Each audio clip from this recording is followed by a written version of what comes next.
Kitchen, je suis William et aujourd'hui je vais vous montrer comment faire des truffes au chocolat blanc, au chocolat au lait et au chocolat noir. Donc 3 recettes de truffes dans une seule et même vidéo. Vous allez voir, ça va être super facile et vraiment simple.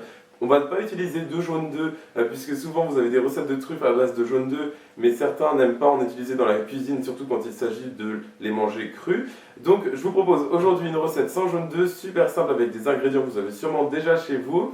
Soyez créatifs, n'hésitez pas à mettre ce que vous voulez dedans. Moi, je vais vous donner quelques sources d'inspiration, mais vous n'êtes vraiment pas obligé de les suivre. Une fois de plus, comme à chaque fois dans mes vidéos sur YouTube, c'est surtout pour vous donner de l'inspiration.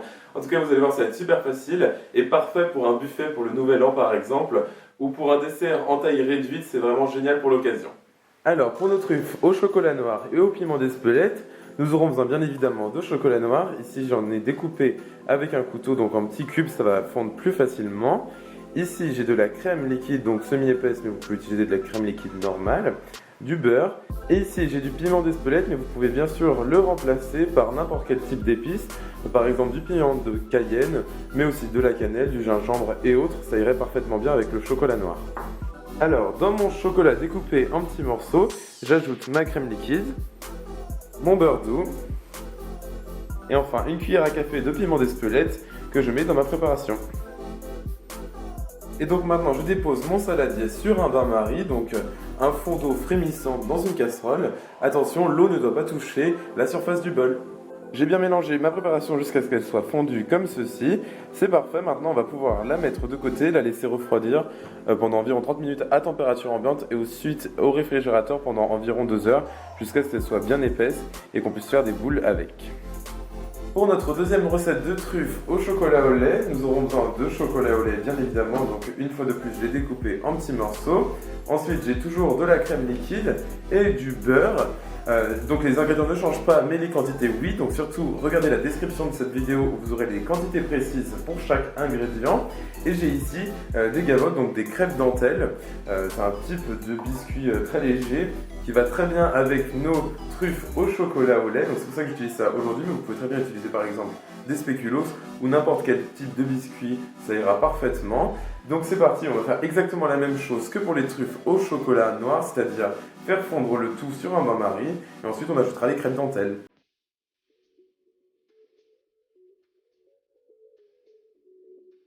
Une fois que ma préparation a bien fondu, je l'ai laissé reposer environ 5 minutes et maintenant j'ajoute mes gavottes et je vais les incorporer à la maryse.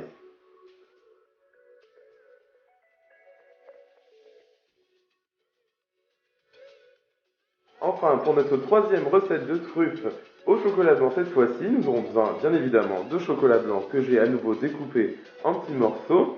J'ai toujours de la crème liquide, du beurre à température ambiante ou pas d'ailleurs. Et ici j'ai des morceaux de cranberries que j'ai découpés moi-même, donc finement. Vous pouvez utiliser n'importe quoi une fois de plus dans cette recette. Par exemple des morceaux d'Oreo seraient franchement délicieux, mais je me suis dit qu'il fallait que j'innove un peu et c'est pour ça que j'ai utilisé aujourd'hui des cranberries. Et donc je refais exactement la même chose, c'est-à-dire j'ajoute la crème liquide et le beurre, je vais faire fondre le tout sur mon bain-marie et ensuite, une fois que le tout sera bien fondu, j'ajouterai les cranberries séchées dans ma préparation. Alors, ma préparation au chocolat a bien durci. Ici, il s'agit du chocolat noir, donc je vais décorer le tout avec du cacao en poudre. En fait, les trucs c'est très simple, vous allez prendre une cuillère et faire des boules avec votre préparation et ensuite rouler chaque boule dans du cacao en poudre. Et je vais faire la même chose avec les truffes au chocolat au lait et au chocolat blanc, juste en changeant les décors à l'extérieur de chaque truffe.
Celles au chocolat blanc sont vraiment super tendres, c'est vraiment super bon. Le chocolat blanc avec les cranberries, ça va super bien ensemble. Alors en toute honnêteté, j'ai déjà goûté toutes mes truffes et elles sont vraiment super bonnes. Celles au chocolat au lait et au gavotte sont vraiment super bonnes avec un goût de caramel dedans qui va super bien avec le chocolat au lait, c'est génial. Celles au chocolat noir aussi sont délicieuses. Le petit côté pimenté va super bien avec un chocolat très noir. Après, c'est pas pour tout le monde évidemment, souvent c'est les adultes qui préfèrent ça.